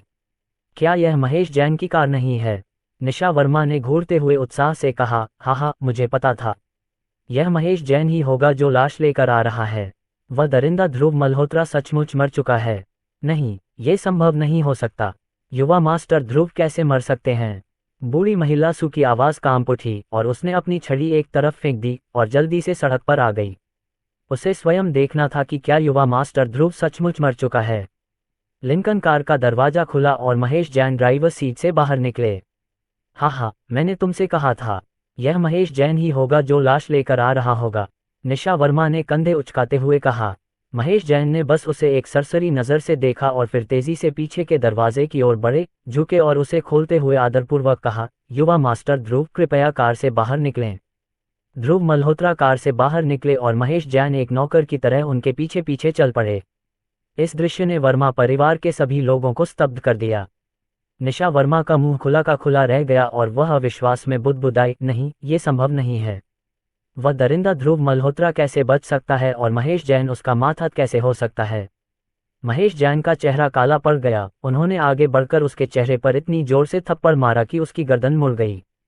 इसके बाद उसकी गर्दन पकड़ते हुए उसने फुसफुसाते हुए कहा, दुष्ट, तू अच्छी तरह सुन ले। अब से युवा मास्टर ध्रुव जैन परिवार के स्वामी हैं। यदि तूने फिर से युवा मास्टर ध्रुव का अपमान करने की हिम्मत की तो मैं तेरे कुत्ते की जान ले लूंगा। वर्मा परिवार के लोगों ने अविश्वास में अपनी आंखें मलीं। ध्रुव मल्होत्रा ने सच में ऐसा किया। न केवल वह जैन परिवार के परिसर से जिंदा वापस आया, बल्कि उसने महेश जैन को भी स्वेच्छा से अपने अधीनस्थों में से एक बना लिया। आखिर उसने ऐसा कैसे किया? क्या यह आदमी बहुत डरावना था? बूढ़ी महिला सू का चेहरा खुशी से चमक उठा और उसने ध्रुव मल्होत्रा के कंधे पर थपथपाया। अच्छा, यंग मास्टर ध्रुव कहने लायक है। मुझे पता था कि जैन परिवार तुम्हारा कुछ नहीं बिगाड़ सकता। समूह सू निवास पर वापस आ गया और जब ध्रुव मल्होत्रा ने रोशनी वर्मा को कुछ दिनों के लिए घर पर आराम करने का निर्देश दिया तो उसे अपने सबसे अच्छे दोस्त का फोन आया, जिसमें उसे एक समारोह में आमंत्रित किया गया था। ध्रुव मल्होत्रा, क्या तुम मेरे साथ इस क्लास रियूनियन में आओगे? रोशनी वर्मा ने परेशान भाव से पूछा। हर बार जब क्लास रियूनियन होता था तो कुछ लोग अपनी भावनाओं को स्वीकार करने के लिए आगे आते थे और उनके मना करने के बाद भी वे बेशर्मी से अपनी बात पर अड़े रहते थे। जरूर, यह मक्खियों को भगाने का अच्छा मौका है। ध्रुव मल्होत्रा ने सिर हिलाया और फिर जीप को उस स्थान की ओर ले गया जिस पर रोशनी वर्मा ने सहमति जताई थी। फुबुई रेंज यान क्लब, क्या ये करण देव सिंह का घर नहीं है? ध्रुव मल्होत्रा एक पल के लिए रुक गया, जैसे उसे कुछ सूझा हो। हाँ, आप त्यान ये के बारे में भी जानते हैं, है न? वह हमारे शहर का सबसे अमीर आदमी है। सभी हाई एंड क्लब और ऑफिस बिल्डिंग उसकी संपत्ति हैं। रोशनी वर्मा ने उत्साह और चेहरे पर प्रशंसा के भाव के साथ कहा। ध्रुव मल्होत्रा ने चंचल स्वर में हंसते हुए कहा, क्यों, तुम इस करण देव सिंह से मिलना चाहते हो? उच्च वर्ग में कौन लॉर्ड तियान को जानना नहीं चाहेगा? न केवल वह वास्तविक उद्योगों में एक टाइकून है, बल्कि वह हमारे संघ का अध्यक्ष भी है। जो कोई भी उसके साथ जुड़ता है, उसके लिए जीवन के सभी क्षेत्रों में दरवाजे खुल जाते हैं। रोशनी वर्मा की आंखें उत्सुकता से चमक उठीं, लेकिन जल्दी ही वे फीकी पड़ गईं, क्योंकि उन्होंने आह भरी, लॉर्ड तियान जैसा कोई व्यक्ति मुझ जैसे नौसिखिए से मिलने की जहमत कैसे उठाएगा? ध्रुव मल्होत्रा, मुझे तंग करना बंद करो। तो करण देव सिंह के बारे में क्या? आप मेरी पत्नी हैं, ध्रुव मल्होत्रा। उन्हें आपसे मिलकर सम्मानित महसूस होना चाहिए। ध्रुव मल्होत्रा ने हल्के से मुस्कुराते हुए कहा, उनकी आंखों में गर्व की चमक थी। वह कोई और नहीं बल्कि उत्तरी लियाओ राजा था, जिसके पास 10 लाख की सेना थी। अगर वह मदद के लिए आगे नहीं आता, तो करण देव सिंह का परिवार युद्ध की अराजकता में बहुत पहले ही खत्म हो चुका होता। बातचीत करते करते वे क्लब के प्रवेश द्वार पर पहुंच गए। ध्रुव मल्होत्रा ने कार पार्क की और रोशनी वर्मा की मदद करने के लिए तैयार हो गए, तभी एक BMW 5 सीरीज ने जोर से हॉर्न बजाते हुए उनका रास्ता रोक लिया। इटालियन सूट पहने एक आदमी कार से बाहर निकला और अभद्रता से बोला, बच्चे, जल्दी से पार्किंग की जगह खाली करो। मैं यहाँ एक VIP ग्राहक हूँ। तो क्या हुआ अगर आप VIP ग्राहक हैं? किसने तय किया कि पार्किंग स्थल छोड़ देना चाहिए? ध्रुव मल्होत्रा ने नाराजगी से नाक भान सिकोड़ी और नाक सिकोड़ी। कार से एक भड़कीले कपड़े पहने महिला ने अपना सिर बाहर निकाला और व्यंग्यात्मक लहजे में कहा, एक कंगाल पुरानी सेंटाना कार चला रहा है और अभी भी बाहर आने की हिम्मत रखता है, तो आप ट्रैक्टर क्यों नहीं खरीद लेते? मुसीबत की तलाश में ध्रुव मल्होत्रा का चेहरा ठंडा पड़ गया। वह उनसे भिड़ने को तैयार था, लेकिन उसके बगल में खड़ी रोशनी वर्मा उसे वापस खींचती हुई मुस्कुराती हुई आगे बढ़ी। अर्जुन तिवारी, कविता, क्या तुम दोनों भी पुनर्मिलन के लिए यहाँ हो? यह मेरे पति ध्रुव मल्होत्रा हैं। दोनों एक क्षण के लिए चौंक गए, ध्रुव मल्होत्रा की ओर देखा और घृणा से सिर हिलाया, जैसे उन्होंने कुछ देखा ही न हो। कविता ने व्यंग्यात्मक लहजे में कहा, ओह, तो यह आपके पति हैं, है न? उनके कपड़े इतने पुराने हो चुके हैं कि मुझे लगा कि वे कोई निर्माण मजदूर हैं। ध्रुव मल्होत्रा ने अपनी मुट्ठियां भींच लीं और फूट पड़ने को तैयार हो गए, लेकिन रोशनी वर्मा की विनती भरी आंखों को देखकर उन्होंने राहत महसूस की और मुस्कुराते हुए कहा, हाँ, मेरा पहनावा बिना ब्रांड का है, जिसे मेरे किसी परिचित ने ऑर्डर पर बनाया है। हाँ, ऐसे घटिया कपड़े भी ऑर्डर पर बनवाने पड़ते हैं। कविता ने अर्जुन तिवारी की ओर इशारा करते हुए कहा, यहाँ अर्जुन तिवारी को देखो। उसका सूट एक मशहूर डिजाइनर ने कस्टम मेड किया है। सिर्फ इस कपड़े की कीमत ही उसे सैकड़ों हजार में पड़ी है। ध्रुव मल्होत्रा ने चुपचाप भौहें उठाईं। उनका कपड़ा नैनोफाइबर सामग्री से बना था, जिसकी कीमत सिर्फ सामग्री पर ही लाखों में थी, प्रसंस्करण तकनीक की तो बात ही छोड़िए। हालांकि उनके कपड़े पर कोई लेबल नहीं था, लेकिन अगर इसे बाजार में नीलाम किया जाए तो इसकी कीमत 100 मिलियन से कम नहीं होगी। हजारों। अर्जुन तिवारी, अब तो आप बहुत अच्छे होंगे, रोशनी वर्मा ने मुस्कुराते हुए विनम्रता से कहा। अर्जुन तिवारी ने दिखावटी विनम्रता से जवाब दिया, हे, मैंने सिर्फ 1 या 2 अरब कमाए हैं। मैंने वित्त में बहुत पैसा कमाया है और अब मैं कच्चे रत्नों में निवेश कर रहा हूँ। मैं अपनी खुद की कंपनी पंजीकृत करने और अंतर्राष्ट्रीय आभूषण और फंड से जुड़कर सार्वजनिक होने की योजना बना रहा हूँ। अर्जुन तिवारी की आंखों में गर्व की चमक थी। कविता की आंखें प्रशंसा से चमक उठीं। अर्जुन तिवारी ने वाकई बड़ी उपलब्धि हासिल की है। जल्द ही उन्हें शीर्ष 10 उत्कृष्ट युवाओं में से एक के रूप में चुना जाएगा। एक बार जब वह टीवी पर आ जाएगा तो शेयर गुरु वॉरेन बफे भी उसकी कंपनी में निवेश करना चाहेंगे। वाह, ये प्रभावशाली है, रोशनी वर्मा ने आश्चर्य व्यक्त किया। हालांकि वह शीर्ष 10 उत्कृष्ट युवाओं के बारे में नहीं जानती थी, लेकिन उसने स्टॉक गुरु के बारे में सुना था, जो 1 ट्रिलियन से अधिक की संपत्ति के प्रबंधन के लिए प्रसिद्ध है। अगर अर्जुन तिवारी को वास्तव में उसका निवेश मिल जाता तो उसकी कुल संपत्ति दसियों या सैकड़ों गुना बढ़ जाती, यहाँ तक कि वह अमीरों की सूची में भी पहुंच जाता। हे, ये सब अभी भी एक व्यापारिक रहस्य है, इसलिए सुनिश्चित करें कि आप इसे किसी को न बताएं।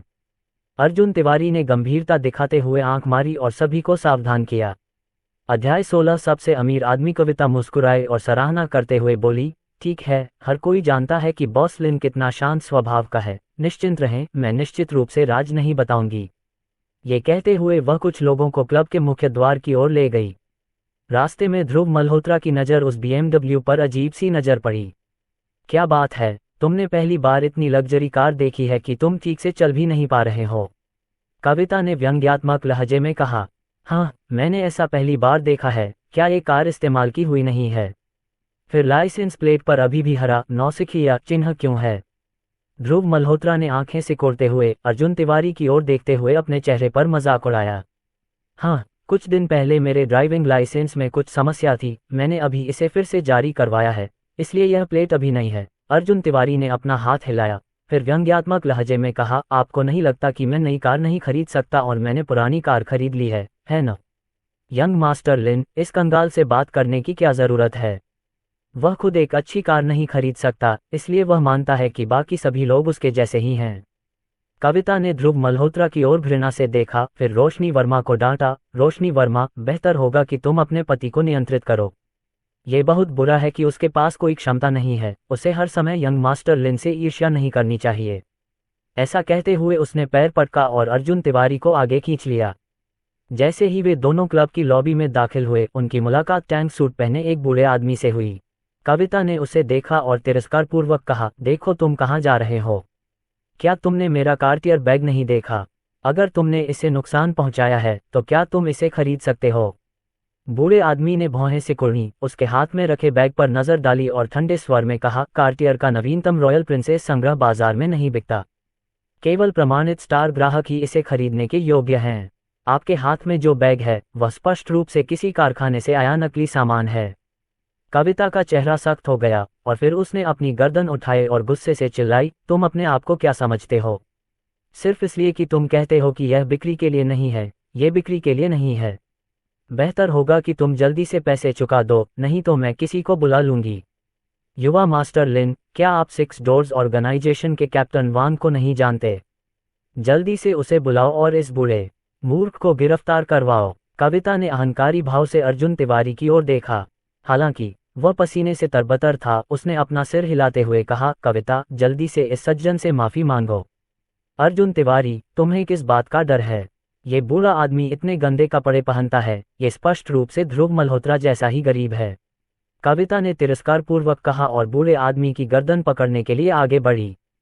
उसके पीछे अर्जुन तिवारी का चेहरा गुस्से से लाल हो गया और एक थप्पड़ के साथ ओह उसने उसके चेहरे पर मारा। गुस्से से चिल्लाया, क्या तुम अपना दिमाग खो चुकी हो, जो लॉर्ड ली पर हाथ उठाने की हिम्मत कर रही हो? भगवान ली? कौन से भगवान ली? कविता ने अपना चेहरा पकड़ते हुए दुखी नजर आए। सबसे अमीर आदमी, चैम्बर ऑफ कॉमर्स के अध्यक्ष करण देव सिंह। अर्जुन तिवारी ने गुस्से में अपने दांत पीस लिए, कविता की गर्दन पकड़ ली, उसे जमीन पर घुटनों के बल बैठने पर मजबूर किया और कांपते हुए बोला, लॉर्ड ली, इस औरत ने लापरवाही से काम किया है, इसका मुझसे कोई लेना देना नहीं है, कृपया मुझे इसमें शामिल न करें। करण देव सिंह ने उन दोनों को ठंडी निगाहों से देखा, अपने पास से सिगार लिया, किसी को 8 अमर लोगों की कुर्सी लाकर बैठने को कहा, फिर ठंडे स्वर में कहा, जीवन में जिस चीज से मुझे सबसे ज्यादा नफरत है वो है कुत्ते जो लोगों को नीची नजर से देखते हैं। जब मैं पैसे के बिना था और मेरा परिवार भूख से मर रहा था तो एक परोपकारी ने मुझे बचाया और मुझे स्टार्टअप कैपिटल दिया। इस तरह मैं, करण देव सिंह, आज यहाँ तक पहुँचा हूँ। लॉर्ड ली, इन 2 कुत्तों से क्यों परेशान हो रहे हो? बस उन्हें अपंग बना दो और तीसरी मंजिल से नीचे फेंक दो। मैं गारंटी देता हूं कि कोई भी अस्पताल उन्हें लेने की हिम्मत नहीं करेगा।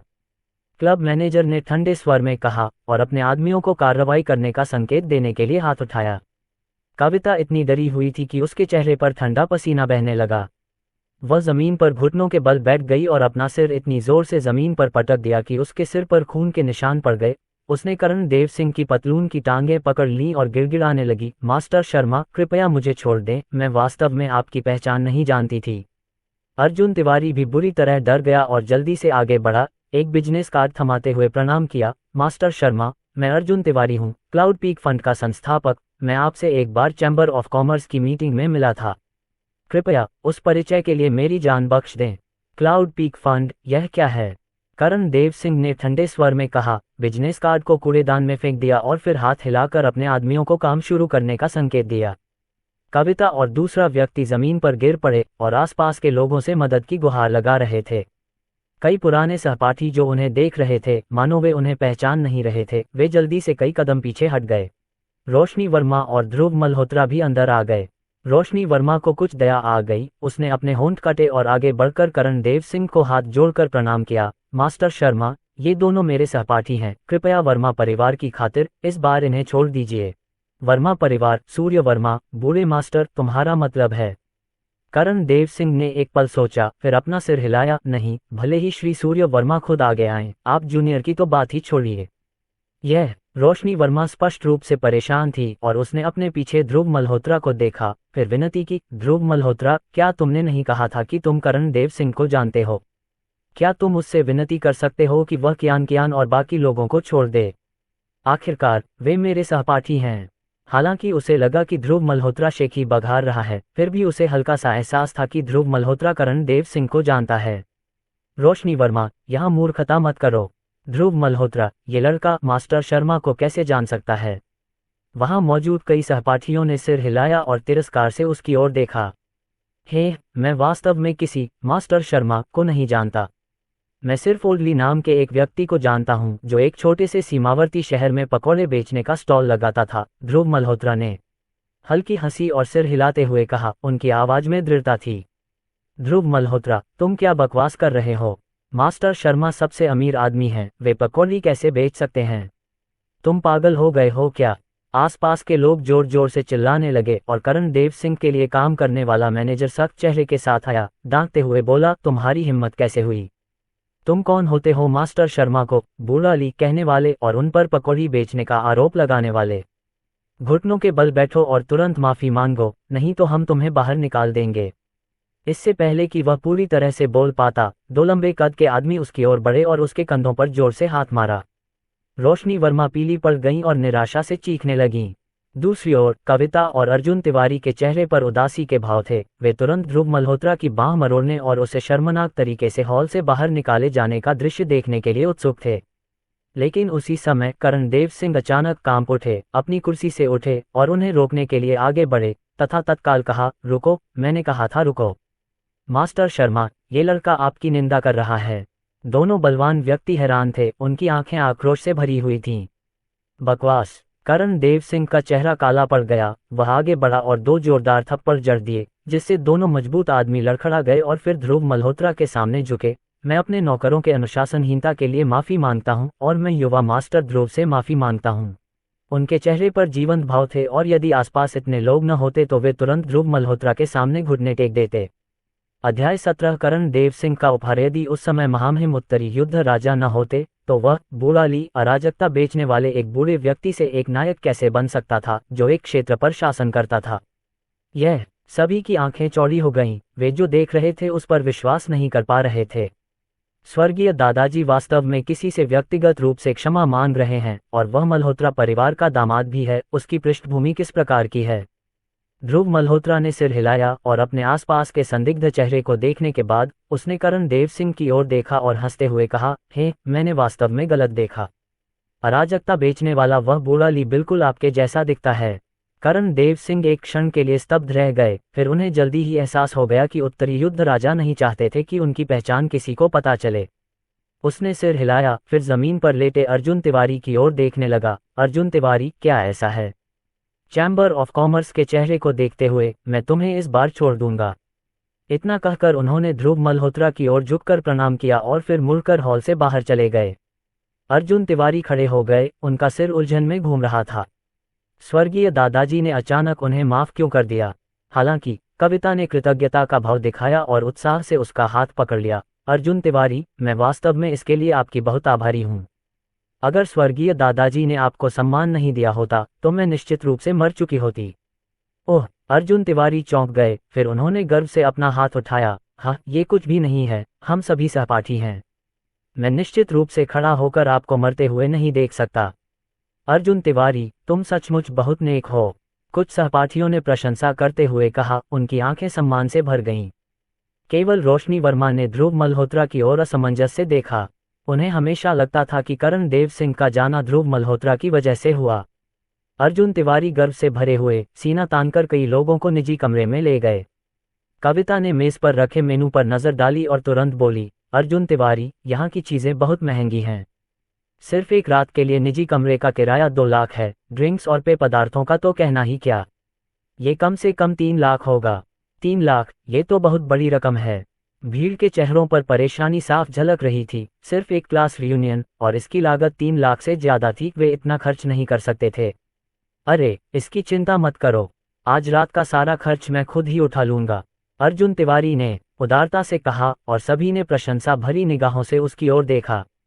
अर्जुन तिवारी, अब तो तुमने वाकई कमाल कर दिया है न? 3 लाख और तुम पलक भी नहीं झपकाते, सच में बॉस हो। हाँ अर्जुन तिवारी, स्कूल के दिनों में आप और रोशनी वर्मा प्रतिभाशाली पुरुष और सुंदर महिला थे, और अब जब आप एक बड़े बॉस हैं तो हमारी सुंदर सू को पता होना चाहिए कि कैसे चुनना है ना? कुछ लोगों ने चिढ़ाते हुए कहा, उनके बगल में बैठे ध्रुव मल्होत्रा के प्रति जरा भी सम्मान के बिना। आखिरकार वह एक दरिद्र व्यक्ति है जो अपनी पत्नी के परिवार पर निर्भर है, एक बेकार व्यक्ति जिस पर ध्यान देने लायक नहीं है। ध्रुव मल्होत्रा ने भौहें सिकुड़ी और अर्जुन तिवारी को ठंडी नजर से देखा। ये कूड़ा अभी भी यहाँ शेखी बघार रहा है। अगर इसने पहले ही स्थिति को शांत न किया होता तो करण देव सिंह ने इसे ऊपर से ही बाहर निकाल दिया होता। और फिर भी ये यहाँ अपनी ही पत्नी के साथ छेड़खानी करने की हिम्मत करता है। उसी समय चियोंगसम पहने खूबसूरत महिलाओं की एक पंक्ति ने एक खाने की गाड़ी को धक्का दिया और सभी ने गाड़ी पर नजर डाली। उनकी आंखें तुरंत बाहर निकल आईं। ऑस्ट्रेलियाई गहरे समुद्र के राजा के कड़े, शाही फ्रांसीसी फोई ग्रास और रोमांटिक वाइनयार्ड की रेड वाइन, इनकी कीमत पहले से ही लाखों में होगी। क्या ये बहुत ज्यादा नहीं है? भीड़ ने आश्चर्य से अर्जुन तिवारी को देखा और कहा। अर्जुन तिवारी डर गए और जल्दी से हाथ हिलाते हुए बोले, आप ये व्यंजन बेतरतीब ढंग से क्यों परोस रहे हैं? मैंने इन्हें ऑर्डर नहीं किया। क्या आप मुझे ठगने की कोशिश कर रहे हैं? अब उसे खुद को थप्पड़ मारने की इच्छा हुई। उसे ऐसी जगह पर दिखावा करने की क्या जरूरत थी? उसने सोचा कि वह कुछ लाख खर्च करके सबको प्रभावित कर सकता है और शायद रोशनी वर्मा को वर्मा परिवार का दामाद बना सकता है। लेकिन अब कई मिलियन का बिल होने के कारण वह इसे चुकाने में असमर्थ था, भले ही इसके लिए उसे अपनी जान देनी पड़े। चौंगसम पहने सुंदरी ने आश्चर्य से उसकी ओर देखा, फिर तुरंत अपना सिर हिलाया और कहा, सर, ये सामान हमारे बॉस ने भेजा है। वह चाहते हैं कि आप अच्छा समय बिताएं और वह इस टेबल का खर्च उठा रहे हैं। आपके बॉस? अर्जुन तिवारी ने हैरान होकर पूछा। लॉर्ड तियान, यह महामहिम का सीधा आदेश था। च्योंगसम पहने महिला ने भीड़ को झुककर आदरपूर्वक कहा। लॉर्ड तियान का आदेश? अर्जुन तिवारी, तुम्हारा बहुत प्रभाव होगा। ये लॉर्ड तियान का पहले जो हुआ उसके लिए माफी मांगने का तरीका होगा।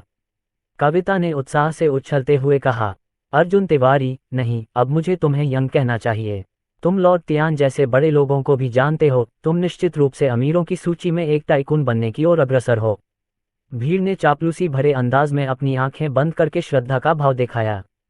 हे, ठीक कहा, हम सब पुराने सहपाठी हैं। जब अर्जुन तिवारी बड़ा बन जाएगा तो मैं आप सबका ख्याल जरूर रखूंगा, खास तौर पर रोशनी वर्मा का। मेरे दिल में आपकी खास जगह है। अर्जुन तिवारी ने ध्रुव मल्होत्रा की तरफ गुस्से से देखते हुए कहा। लेकिन ध्रुव मल्होत्रा ने बस अपना सिर हिलाया और ठंडी मुस्कान के साथ ऐसे मुस्कुराया जैसे वह किसी मूर्ख को देख रहा हो। इस मूर्ख ने क्या सचमुच सोचा था कि करण देव सिंह उसे उपहार दे रहे हैं? कचरा। अर्जुन तिवारी अब व्यापार जगत में एक उभरता हुआ सितारा है, यहाँ तक कि लॉर्ड तियान जैसे बड़े शख्स भी उसकी सराहना करते हैं। और तुम तो बस एक घटिया दामाद हो जो अपनी पत्नी पर निर्भर रहता है। तुम्हें अर्जुन तिवारी से प्रतिस्पर्धा करने का क्या अधिकार है? कविता ने मन ही मन व्यंग किया। ध्रुव मल्होत्रा की ओर बोतल खोलने वाला औजार फेंका और मजाक करते हुए कहा, ध्रुव मल्होत्रा, चूंकि तुम तो वैसे भी मुफ्तखोरी ही कर रहे हो, तो तुम हमारे लिए वेटर का काम क्यों नहीं करते? बोतलें खोलते हो और शराब डालते हो। ध्रुव मल्होत्रा ने भौहें सिकुड़ी और कुछ नहीं कहा, लेकिन उसके आसपास के लोगों ने ताना मारा, हे, कविता सही कह रही है। ध्रुव मल्होत्रा, जल्दी करो और यंग मास्टर लिन के लिए वाइन डालो। उन्होंने हमें इतना बढ़िया खाना खिलाया है, तुम्हें वाइन डालने में क्या दिक्कत है? शराब डालो। ध्रुव मल्होत्रा ने अर्जुन तिवारी की ओर तिरस्कार भरी नज़र से देखते हुए उपहास किया, इस दुनिया में कोई भी इस लायक नहीं है कि मैं उसके लिए शराब डालूं। आप लोगों की तो बात ही छोड़िए। अर्जुन तिवारी का चेहरा काला पड़ गया और उसने मेज पर जोर से धक्का मारा और चिल्लाया, ध्रुव मल्होत्रा, या तो हमारे लिए शराब डालो या इस कमरे से बाहर निकल जाओ। आप ऐसे कैसे हो सकते हैं? रोशनी वर्मा ने अपने होंठ काटे, उसकी आंखें निराशा के आंसुओं से भर गईं। उसने ध्रुव मल्होत्रा का हाथ पकड़ लिया और माफी मांगते हुए कहा, ध्रुव मल्होत्रा, मुझे माफ कर दो, मुझे तुम्हें यहाँ नहीं लाना चाहिए था। मुझे नहीं पता था कि वे तुम्हें इस तरह निशाना बनाएंगे। हे, इसकी चिंता मत करो। ध्रुव मल्होत्रा ने उसे धीरे से आश्वस्त किया, फिर अर्जुन तिवारी और अन्य लोगों को देखकर ठंडी हंसी के साथ कहा, ठीक है, तुम ही हो जो मुझे जाने के लिए कह रहे हो। लेकिन अगर तुम मुझसे बाद में वापस आने के लिए विनती करोगे तो बेहतर होगा कि तुम घुटनों के बल बैठ जाओ। हे, क्या मजाक है, मानो हम कभी भी तुम जैसे जोंक से वापस आने की भीख मांगेंगे। आईने में देखो, तुम खुद को क्या समझती हो? कविता ने व्यंग्य किया। फिर रोशनी वर्मा से मजाक करते हुए कहा, राउरू, अपने आदमी को देखो, उसके पास कोई योग्यता नहीं है और वह बहुत घमंडी है। उसके साथ रहना अंततः तुम्हें नीचे ही ले जाएगा। मैं तुम्हें सलाह देती हूं कि आगे के बारे में सोचो। कविता, बस हो गया। ध्रुव मल्होत्रा मेरे पति हैं और मैं तुम्हें उनका अपमान नहीं करने दूंगी, रोशनी वर्मा ने सख्ती से कहा, ध्रुव मल्होत्रा को जल्दी से आगे खींचते हुए। बिना किसी विदाई के दोनों निजी कमरे से बाहर चले गए। कितना कृतघ्न है। एक दामाद जो कुत्ते से भी कम नहीं है, वह एक औरत के लिए यंग मास्टर लिन से लड़ने की हिम्मत रखता है। कविता ने ठंडे स्वर में उपहास किया, उनके पीछे हटते हुए लोगों को तिरस्कार से देखा। अध्याय 18। अर्जुन तिवारी घुटने टेके ध्रुव मल्होत्रा और उसके साथी को उदास होकर जाते देख अर्जुन तिवारी ने अपने चेहरे पर एक आत्मसंतुष्ट भाव बनाया और व्यंग्यात्मक लहजे में कहा, देखा, ध्रुव मल्होत्रा जैसे लोग मेरे सामने सख्त व्यवहार करने की हिम्मत करते हैं, मुझे घुटनों के बल बैठकर वापस आने के लिए कहते हैं। क्या वह पागल हो गया है? हे मिस्टर लिन, उस हारे हुए ध्रुव मल्होत्रा के बारे में ज्यादा चिंता मत करो। देर सवेर रोशनी वर्मा को एहसास हो जाएगा कि तुम ही वो आदमी हो जो सच में उसके लायक हो। कविता की आंखें चमक उठीं और वह एक छोटी लड़की की तरह उससे लिपट गई। उसी क्लास की कुछ सुंदरियां भी उसके शरीर से चिपक गईं, उसे टोस्ट कर रही थीं। उनकी प्रशंसा भरी निगाहों से अर्जुन तिवारी में गर्व की भावना भर गई। तभी करण देव सिंह अचानक हाथ में शराब का गिलास लेकर अंदर आए और ऊंची आवाज में बोले, यंग मास्टर ध्रुव कहाँ हैं? मैं उन्हें टोस्ट करना चाहता हूँ। युवा मास्टर ध्रुव, यहाँ ऐसा कोई व्यक्ति नहीं है, केवल ध्रुव मल्होत्रा नाम का एक असफल व्यक्ति है। उसने मिस्टर लिन को नाराज कर दिया और हमने उसे बाहर निकाल दिया। कविता ने मुंह बनाया और घृणा से जीभ चटकाए। हाँ, टियान लॉर्ड, आप उस हारे हुए व्यक्ति को क्यों ढूंढ रहे हैं? वह तो वर्मा परिवार का एक लिव इन दामाद है। अर्जुन तिवारी ने अपना वाइन ग्लास हिलाया और करण देव सिंह को टोस्ट करने के लिए खड़ा हो गया। लेकिन करण देव सिंह का चेहरा काला पड़ गया और उन्होंने शराब अर्जुन तिवारी के चेहरे पर फेंक दी और डांटते हुए कहा, तुम भी मेरे साथ पीने के लायक हो क्या? टियान लॉर्ड, मैं। अर्जुन तिवारी शर्मिंदा दिखे, फिर झुके और कहा, टियान लॉर्ड, क्या आपने मुझे नहीं पहचाना? क्या आपने मेरे लिए बढ़िया वाइन और व्यंजनों से भरी एक मेज नहीं भेजी? पहचानते हो? क्या तुम इसके लायक हो? करण देव सिंह ने उपहास किया, फिर तिरस्कारपूर्वक चारों ओर देखा और ठंडे स्वर में कहा, शराब और भोजन की यह पूरी मेज यंग मास्टर ध्रुव के सम्मान के लिए थी। तुम कूड़े ने यंग मास्टर ध्रुव को भगा दिया और जो मैंने उनके लिए लाया था उसका आनंद लिया। क्या तुम चाहते हो कि मैं तुम्हें मार डालूं? उसने मेज पर जोर से पटक दिया। उसकी आंखों में एक ठंडी चमक थी जिससे सभी की रीढ़ में सिहरन दौड़ गई। अर्जुन तिवारी ने तुरंत दया की भीख मांगी, टियान भगवान, हमें छोड़ दो, हम ध्रुव मल्होत्रा को अभी वापस लाएंगे। हाँ, टियान लॉर्ड, चिंता मत करो, हम रोशनी वर्मा के पुराने सहपाठी हैं, हम उन्हें जरूर वापस लाएंगे। कविता ने भी धीमी आवाज में कहा, मुस्कुराकर उसे खुश करने की कोशिश करते हुए। जल्दी करो, और अगर तुम यंग मास्टर ध्रुव को वापस नहीं लाओगे तो मैं तुम सबको जान से मार दूंगी। करण देव सिंह की दहाड़ से भीड़ को लगा जैसे उन्हें राहत मिल गई हो और उन्होंने उसके सामने सिर झुकाया, फिर तुरंत लाउंज से बाहर निकल गए, प्रवेश द्वार पर ध्रुव मल्होत्रा और रोशनी वर्मा का पीछा करते हुए। ध्रुव मल्होत्रा और रोशनी वर्मा अभी प्रवेश द्वार पर ही पहुंचे थे कि उन्हें पीछे से शोर सुनाई दिया। उन्होंने पलटकर देखा तो अर्जुन तिवारी और बाकी लोग पसीने से लथपथ उनकी ओर भाग रहे थे। कविता ने खुशामद भरे चेहरे के साथ एक कदम आगे बढ़ाया और कहा, रोशनी वर्मा, जल्दी मत करो, हमसे पहले गलती हो गई थी, हम तुमसे माफी मांगते हैं। हम सब सहपाठी हैं, इतना तनाव लेने की कोई जरूरत नहीं है। रोशनी वर्मा हैरान दिखीं। अभी कुछ देर पहले तो ये लोग बहुत आक्रामक थे और अब अचानक क्लासमेट कार्ड खेलने लगे। ध्रुव मल्होत्रा ने उनकी टेढ़ी निगाहों को देखा, मन ही मन व्यंग किया और रोशनी वर्मा का हाथ पकड़ते हुए सिर हिलाते हुए कहा, कोई जरूरत नहीं। मैं, ध्रुव मल्होत्रा, अपने शब्द नहीं बदलता। जब आपने हमें बाहर निकाल दिया है तो हमसे वापस आने की उम्मीद मत कीजिए। ये सुनकर उनके चेहरे तुरंत उन्मत्त हो गए। सभी ने अर्जुन तिवारी और कविता को गुस्से से घूरते हुए डांटा, अर्जुन तिवारी, कविता, तुमने ये गड़बड़ की है। क्या तुम माफी मांगने की जल्दी नहीं कर रहे हो? क्या तुम चाहते हो कि टियान लॉर्ड हमें मार डाले? मैं, अर्जुन तिवारी को पसीना आ गया। टियान लॉर्ड की बर्फीली निगाहों के बारे में सोचते ही उसका दिल दहल गया। इस जगह टियान लॉर्ड जैसे बड़े शख्स को नाराज करना मौत का पक्का रास्ता था। उसका चेहरा कांप रहा था। उसने तुरंत कविता की गर्दन पकड़ ली और चिल्लाया, लड़की, ये सब तुमने ही किया है। तुम्हें किसने कहा था ध्रुव मल्होत्रा को भड़काने के लिए? जाओ घुटनों के बल बैठो और अभी उससे माफी मांगो, नहीं तो मैं तुम्हें मार डालूंगा। कविता को एक मरे हुए कुत्ते की तरह फर्श पर घसीटा गया, उसका सिर नीचे झुका दिया गया। उसकी आंखें अनिच्छा से भर गईं और उसके चेहरे पर आंसू बहने लगे। वह चिल्लाई, मुझे माफ कर दो, मुझे आपका अपमान नहीं करना चाहिए था, मैं गलत थी। रोशनी वर्मा की आंखों में दया झलक रही थी। हालांकि कविता ने बहुत आगे निकल गई थी, आखिर वे सभी सहपाठी थे और उसने ध्रुव मल्होत्रा की बांह खींचते हुए विनती की, ध्रुव मल्होत्रा, जाने दो, वह पहले से ही दयनीय स्थिति में है, कृपया इस बार उसे छोड़ दो। ध्रुव मल्होत्रा ने पलटकर उस पर एक ठंडी नजर डाली और अपना हाथ उठाया। ठीक है, उठो। अपनी पत्नी की खातिर मैं इस बार तुम्हारे खिलाफ कुछ नहीं कहूंगा, लेकिन अगर अगली बार ऐसा हुआ तो मुझे तुम्हें बाहर निकलने का रास्ता न देने के लिए दोष मत देना। हाँ, धन्यवाद, युवा मास्टर ध्रुव। कविता आंसू पोंछते हुए उठी, उसकी आंखें पछतावे से भरी थीं। अगर उसे पहले पता होता कि ध्रुव मल्होत्रा भाई तियान जैसे बड़े शख्स को जानता है तो वह कभी भी उसे नाराज करने की हिम्मत नहीं करती। ठीक है, कविता ने पहले ही माफी मांग ली है। ध्रुव मल्होत्रा, तुम्हें निजी कमरे में वापस जाने में सक्षम होना चाहिए, है ना? भाई तियान अधीर हो रहा है, अर्जुन तिवारी ने मुस्कुराते हुए कहा। ध्रुव मल्होत्रा को ऊपर जाने के लिए कहा। फिर भी ध्रुव मल्होत्रा ने हाथ हिलाया, कोई जरूरत नहीं, राउर और मैं पहले ही बाहर आ चुके हैं, वापस ऊपर जाने की कोई जरूरत नहीं है। ओल्ड ली को नीचे आने को कहो, हम यहाँ पहली मंजिल पर मिल सकते हैं। उनके सहज लहजे में ध्रुव मल्होत्रा का उदासीन रवैया झलक रहा था, मानो उनकी नज़र में करण देव सिंह भी उनके ही स्तर का या उनसे भी एक स्तर नीचे का व्यक्ति हो।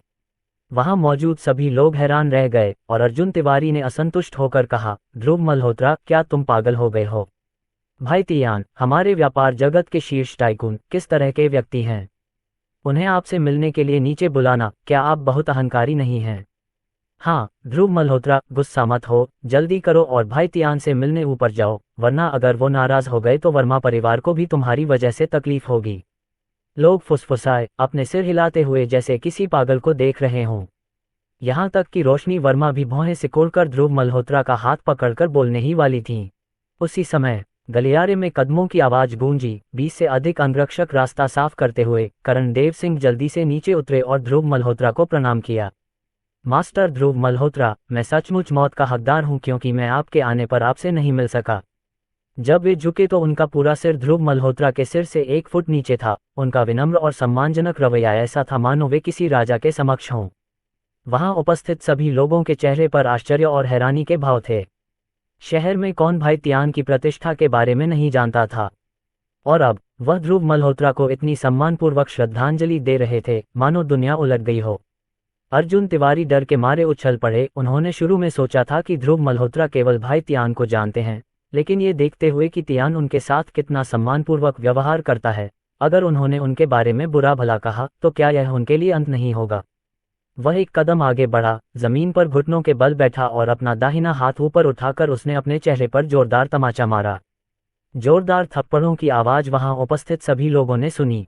मास्टर ध्रुव, मेरी जान बख्श दो, मैं फिर कभी तुम्हारा विरोध करने की हिम्मत नहीं करूंगी, कृपया मुझे ऐसे जाने दो जैसे मैं एक पाद से ज्यादा कुछ नहीं हूं। तुम कमीने हो, मास्टर ध्रुव का विरोध करने की हिम्मत कर रहे हो। करण देव सिंह की आंखें सिकुड़ गईं। उसने अपना हाथ उठाया और अपने आदमियों को इशारा किया कि उसे उठाओ और सीढ़ियों तक खींचो और बाहर फेंक दो। अध्याय 19 स्वर्गीय पिता का संकट। हाँ, धन्यवाद स्वर्ग मास्टर, धन्यवाद युवा मास्टर ध्रुव। अर्जुन तिवारी जमीन से रेंगते हुए उठे, उनके चेहरे पर अपार कृतज्ञता दिख रही थी। जैसे ही उन्होंने झुककर प्रणाम किया और कुत्ते की तरह भाग गए। अर्जुन तिवारी और उसके लोग कुत्तों की तरह भाग गए, जैसे कोई घर खो गया हो। करण देव सिंह ने अपने आसपास के सभी लोगों को बाहर निकाल दिया और ध्रुव मल्होत्रा को तीसरी मंजिल पर भूतिया लिविंग रूम में ले गए। उन्होंने उच्च गुणवत्ता वाली माओजियन चाय का एक डिब्बा तैयार किया और खुद उसके लिए चाय बनाना शुरू कर दिया। ध्रुव मल्होत्रा ने चाय का एक घूंट लिया और उदासीनता से कहा, बुड़ेली, मुझे डर है कि आपने मुझसे मिलने के लिए जो कहा है वह सिर्फ हालचाल जानने के लिए तो नहीं है, है न? ये सुनकर करणदेव सिंह चौंके और फिर हाथ जोड़कर बोले, मेरे स्वामी वास्तव में बहुत ही दुर्जय हैं, जो इतनी जल्दी मेरे इरादों को भांप गए। ठीक है, आखिरकार हम एक दूसरे को जानते हैं, इसलिए खुलकर बात करो। ध्रुव मल्होत्रा ने अपना हाथ उठाया और सीधे उसकी आंखों में देखते हुए सीधे मुद्दे पर आ गया। महाराज, क्या आपने कभी इस समूह के बारे में सुना है? करण देव सिंह झुके, उनकी आंखों में भय झलक रहा था और उनके माथे पर ठंडा पसीना भी दिखाई दे रहा था। महाराज, मैंने आपको आने के लिए इसलिए बुलाया था ताकि मैं आपकी मदद ले सकूं। करण देव सिंह अभी भी झुक रहे थे, लेकिन इससे पहले कि वह अपनी बात पूरी कर पाते, दरवाजे से जोरदार धमाका हुआ और उसके बाद दो चीखें सुनाई दीं। काले मार्शल आर्ट की पोशाक पहने एक मोटा आदमी दो गंभीर रूप से घायल अंगरक्षकों को पकड़े हुए अंदर घुस आया और घृणा से बोला, बुरेली, क्या तुमने अभी तक अपना मन नहीं बनाया है? अपने कारोबार को हमारे ओवरलॉर्ड हॉल को सौंप दो, वरना तुम्हारा पूरा परिवार मर जाएगा।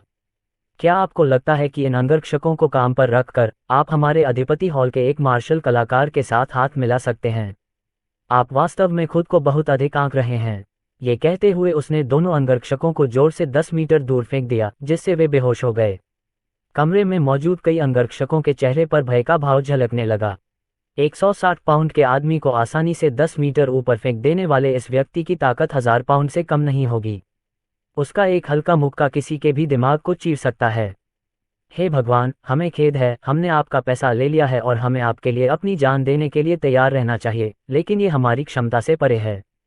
पहरेदारों ने अपने सिर हिलाए, काले कपड़े पहने मार्शल कलाकार की ओर भयभीत दृष्टि से देखा और फिर निराश होकर अपने हथियार नीचे फेंक दिए और कमरे से बाहर निकल गए। काले कपड़े पहने मार्शल कलाकार ने आत्मसंतुष्ट होकर करण देव सिंह की ओर देखा और कहा, बुरेली, एक बुद्धिमान व्यक्ति परिस्थितियों के आगे झुक जाता है, अन्यथा मैं तियानवू, तुम्हें तुम्हारे रास्ते पर भेजना पड़ेगा। तियानवू, क्या तुम किसी गुप्त पारिवारिक कबीले से हो? करण देव सिंह की आंखों में भय झलक रहा था और उनका शरीर थोड़ा झुक गया। सही है, चूंकि आप पहले से ही छिपे हुए परिवारों के बारे में जानते हैं, इसलिए आपको पता होना चाहिए कि आप हमें भड़काने का जोखिम नहीं उठा सकते। जल्दी से अपना कारोबार सौंप दें या मुझे निर्दयी होने का दोष न दें। तियानवू ने ठंडे स्वर में कहा, उसकी आंखों में एक क्रूर भेड़िए की तरह क्रूरता थी, जैसे कि वह किसी को पूरा खा जाएगा।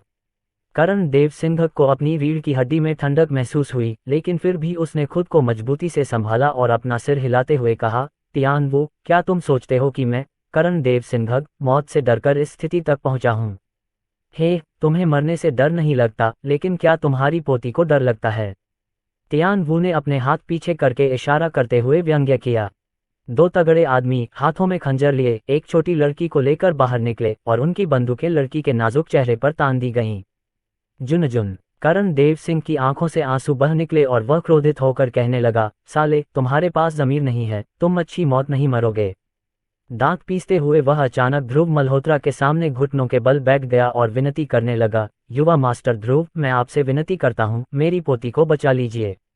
ध्रुव मल्होत्रा कुर्सी पर बैठ गए, उनकी आंखों में भी एक जानलेवा चमक दिखाई दे रही थी। हाँ, ओल्ड ली पागल हो गया है, ये सोचकर कि इतना कमजोर आदमी हमारा सामना कर सकता है। तियानवू ने तिरस्कार भरी नजरों से कहा और अपने अधीनस्थों की ओर इशारा करते हुए कहा, चलो, ये कचरा बाहर निकालो ताकि ओल्ड ली देख सके कि तथाकथित मार्शल आर्टिस्ट ऐसे व्यक्ति नहीं है जिन्हें वह भड़काने का जोखिम उठा सके। हाँ, मास्टर शर्मा, एक आदमी आगे बढ़ा, जोर से जमीन पर पैर पटका, जिससे पूरा कमरा हिल गया, मानो भूकंप आ गया हो, मेजें और कुर्सियां गिर गईं और कांच बिखर गए। क्या मार्शल आर्टिस्ट ऐसा ही होता है? क्या ये शक्ति बहुत भयानक नहीं है? करण देव सिंह की आंखें डर से चमक उठीं, लेकिन ध्रुव मल्होत्रा ने ठंडी निगाह से उपहास करते हुए कहा, हम अपनी शक्ति का प्रदर्शन बिना किसी चालाकी के, यहाँ तक कि छिपी हुई शक्ति के स्तर पर भी नहीं, और मेरे सामने इतराने की हिम्मत कैसे हुई? तुम अरविंद तिवारी को बुला सकते हो, कम से कम वह मेरे खिलाफ कुछ चालें तो टिक सकता है। अहंकार, तुम अपने आप को क्या समझते हो, हमारे हॉल मास्टर से हाथ मिलाने के लायक? ताकतवर आदमी का चेहरा गुस्से से भर गया और उसने ध्रुव मल्होत्रा के सिर पर अपनी मुट्ठी घुमाई। मुट्ठी हवा में फट गई, शक्तिशाली दबाव से दम घुट रहा था, लेकिन ध्रुव मल्होत्रा शांति से बैठा रहा। उसने दरवाजे की ओर देखते हुए चकमा देने की भी जहमत नहीं उठाई और कहा, इन दो बेकार लोगों को मार डालो, तियानवू के हाथ पैर तोड़ दो, मैं उन्हें पूछताछ के लिए रखूंगा। तुम मौत के दरवाजे पर भी अहंकारी हो। ताकतवर आदमी की आंखें उभर आईं और वह ताकत से भर गया, उसकी मुट्ठी से गर्जना जैसी आवाज निकली। अच्छा, पूर्ण उज्ज्वल शक्ति। भले ही यह बच्चा एक अभ्यासी है, फिर भी वह एक मरा हुआ आदमी है। तियानवू ने मन ही मन प्रशंसा की, ध्रुव मल्होत्रा को ऐसे देखते हुए जैसे वह पहले ही मर चुका हो। पूर्ण उज्ज्वल शक्ति, ऐसी जगह पर जिसका मतलब था कि वह हर चीज को पार कर सकता था।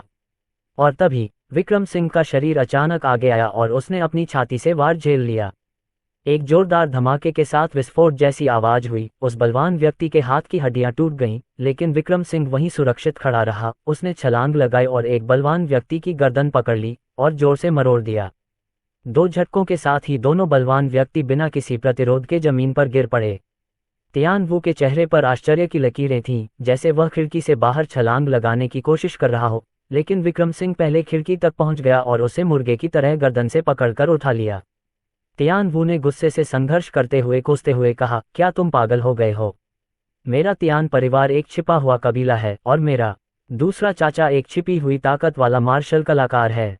अगर तुमने मुझ पर हाथ डालने की हिम्मत की तो वह निश्चित रूप से तुम सभी को मार देगा। छिपी हुई ताकत वाला मार्शल आर्टिस्ट, यह क्या है? विक्रम सिंह मुस्कुराया। उसने तियान वू की दोनों भुजाओं को दबाया और फिर जोर से खींचा, जिससे एक चटकने की आवाज आए और तियान वू की भुजाएं फैल गईं और शिथिल हो गईं। वह जमीन पर घुटनों के बल बैठ गया, पीड़ा से लौटने और चीखने लगा।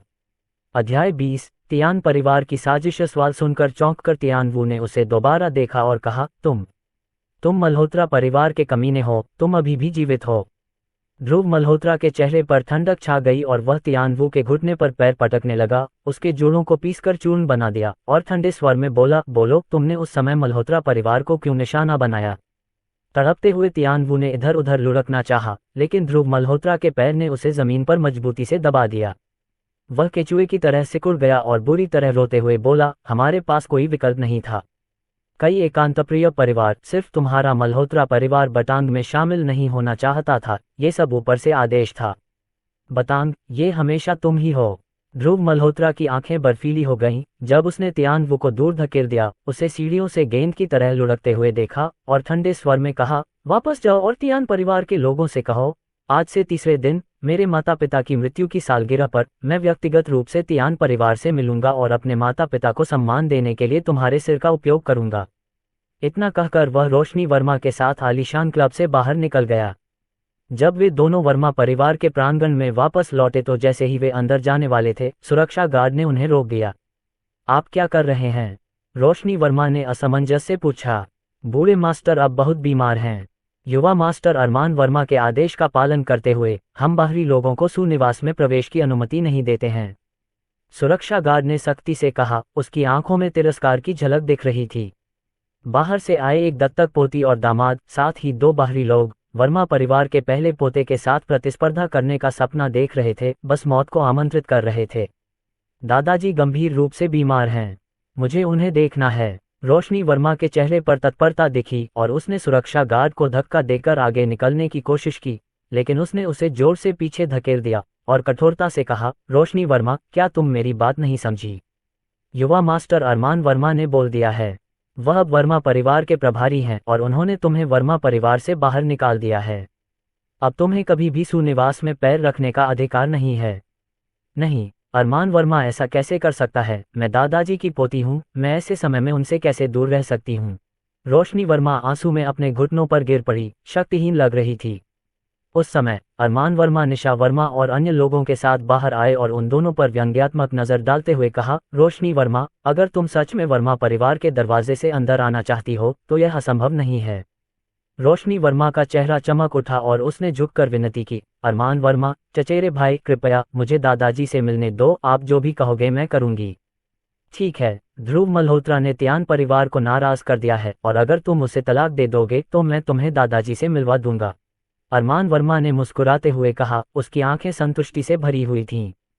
उसके पीछे निशा वर्मा ने भी व्यंग्य किया, ये सही है रोशनी वर्मा, तुमने अभी तक इस हारे हुए व्यक्ति के साथ एक कमरा भी साझा नहीं किया है और यंग मास्टर शर्मा तुम में बहुत रुचि रखते हैं। यह एक अवसर है। रोशनी वर्मा का चेहरा पीला पड़ गया और वह दांत पीसते हुए बोली, आप ऐसा कैसे कर सकते हैं? ध्रुव मल्होत्रा और मेरी अभी अभी शादी हुई है और आप मुझे दोबारा शादी करने के लिए मजबूर कर रहे हैं। हम तियान परिवार को नाराज करने के लिए उसे दोषी ठहराओ। तियान परिवार एकांतप्रिय परिवारों में से एक है, ऐसा कुछ नहीं जिसकी तुलना हमारे वर्मा परिवार से की जा सके। ऐसे आदमी को चुनकर क्या तुम हमारे लिए मुसीबत नहीं खड़ी कर रहे हो?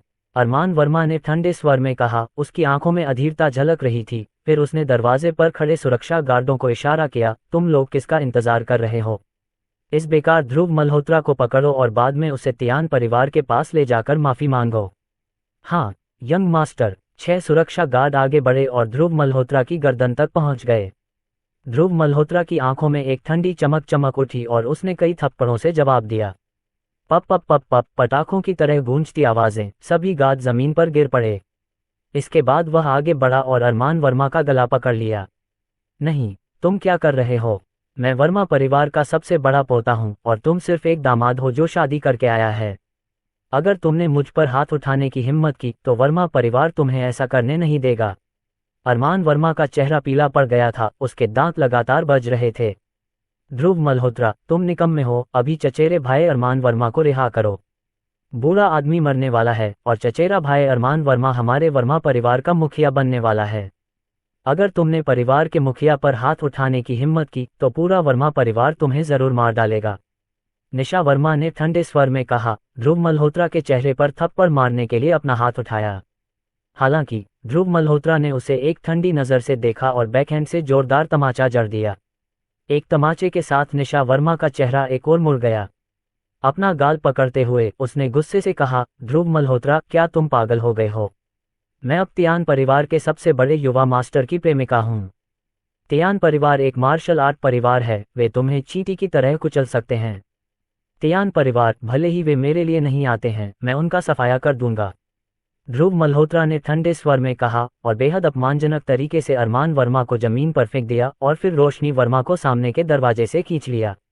लानत है, इस कमीने ने मुझे मारने की हिम्मत की, मुझे इसे वर्मा परिवार से बाहर निकालना होगा। अरमान वर्मा उबल पड़ा, उसकी आंखें लगभग बाहर निकल रही थीं। चचेरे भाई, तुम्हें डरने की जरूरत नहीं है। मैं अभी यंग मास्टर शर्मा से संपर्क करूंगी और उनसे तियान परिवार से एक मार्शल आर्टिस्ट को भेजकर रोशनी वर्मा के सामने उस दुष्ट को अपंग बना दूंगी। फिर हम देखेंगे कि क्या वह अब भी हमारे सामने घमंडी होने की हिम्मत रखता है। निशा वर्मा ने घृणा से कहा, उसकी आंखों में संतुष्टि का भाव था। अच्छा, यंग मास्टर शर्मा के एक क्षण के बाद वह राक्षस ध्रुव मल्होत्रा लगभग मर चुका है। अरमान वर्मा ने सिर हिलाया, फिर उसका चेहरा खुशी से चमक उठा और उसने कहा, चचेरे भाई, आपके पास बहुत बढ़िया दूरदृष्टि है। यंग मास्टर शर्मा में आपको एक मजबूत सहारा मिल गया है। अब से हमारे वर्मा परिवार का गौरवशाली उत्थान आप पर निर्भर करेगा। हे चचेरे भाई, निश्चिंत रहो, मैं रोशनी वर्मा नहीं हूँ वह कृतघ्न जो ध्रुव मल्होत्रा जैसे व्यक्ति के साथ रहकर मुसीबत में पड़ गई। दोनों ने चुपके से सिर हिलाया और अस्पताल कक्ष की ओर चल पड़े। अस्पताल के कमरे में ध्रुव मल्होत्रा अपना आश्चर्य छिपा नहीं सके। थोड़े समय के लिए वहां रहने के दौरान ही बूढ़े व्यक्ति का वजन काफी कम हो गया था, उसकी त्वचा हड्डियों से चिपक गई थी तथा उसका चेहरा और भी पीला पड़ गया था। बुजुर्ग को क्या हो रहा है? क्या किसी डॉक्टर ने उसकी जांच की है? ध्रुव मल्होत्रा ने भौहें सिकोड़ते हुए पूछा। हे ध्रुव मल्होत्रा, क्या ये कोई ऐसी जगह है जहां तुम बोल सकते हो? तुम तो सिर्फ दामाद हो, यहाँ शादी करके आए हो, यहाँ हुक्म चलाने मत जाओ। निशा वर्मा के पिता राजेंद्र वर्मा ने भारी आवाज में कहा, उनकी आंखों में असंतोष साफ झलक रहा था। बिल्कुल, ध्रुव मल्होत्रा, तुम डॉक्टर नहीं हो। क्या तुम्हें लगता है कि तुम बीमारियों का इलाज करना जानते हो? वर्मा परिवार के लोगों ने उपहास किया, उनके चेहरे पर घृणा की लकीरें उभर आईं। ध्रुव मल्होत्रा ने उनकी बात अनसुनी कर दी और बूढ़े की नब्ज टटोलते हुए कहा, यार, बूढ़े को जहर दे दिया गया है। जहर? क्या बकवास कर रहे हो? सफेद कोट पहने एक अधेड़ उम्र का आदमी आया, गले में स्टेथोस्कोप लटकाए उसने भीड़ की ओर इशारा करते हुए कहा, बूढ़े मास्टर वर्मा की उम्र बहुत ज्यादा है। ये निश्चित रूप से स्ट्रोक की पुनरावृत्ति है। उन्हें तुरंत इलाज के लिए किसी बड़े अस्पताल में ले जाना चाहिए। रोशनी वर्मा ने ध्रुव मल्होत्रा की ओर संदेह भरी दृष्टि से देखा। विशेषज्ञ लिन, क्या दादाजी की हालत सचमुच स्ट्रोक की है? उनमें पहले कभी ये लक्षण नहीं दिखे। देखिए, उनकी त्वचा और हड्डियां कैसे सूख गई हैं और उनकी त्वचा काली पड़ गई है ना? विशेषज्ञ लिन ने उसकी ओर देखा और ठंडे स्वर में कहा, अब क्या हुआ? तुम्हें मेरी चिकित्सा कौशल पर संदेह है? मैं चिकित्सा विश्वविद्यालय में प्रोफेसर हूँ, आंतरिक चिकित्सा का एक प्रमुख विशेषज्ञ। क्या तुम्हें लगता है कि तुम चिकित्सा के बारे में मुझसे अधिक जानती हो? बस रोशनी वर्मा, अब बहुत हो गया, अब परेशानी खड़ी करना बंद करो। क्या एक्सपर्ट लिन उस बेकार आदमी ध्रुव मल्होत्रा से भी बदतर होगा? राजेंद्र वर्मा ने भौहें सिकुड़ी और डांटा, फिर अपना सिर घुमाकर एक्सपर्ट लिन की ओर देखा।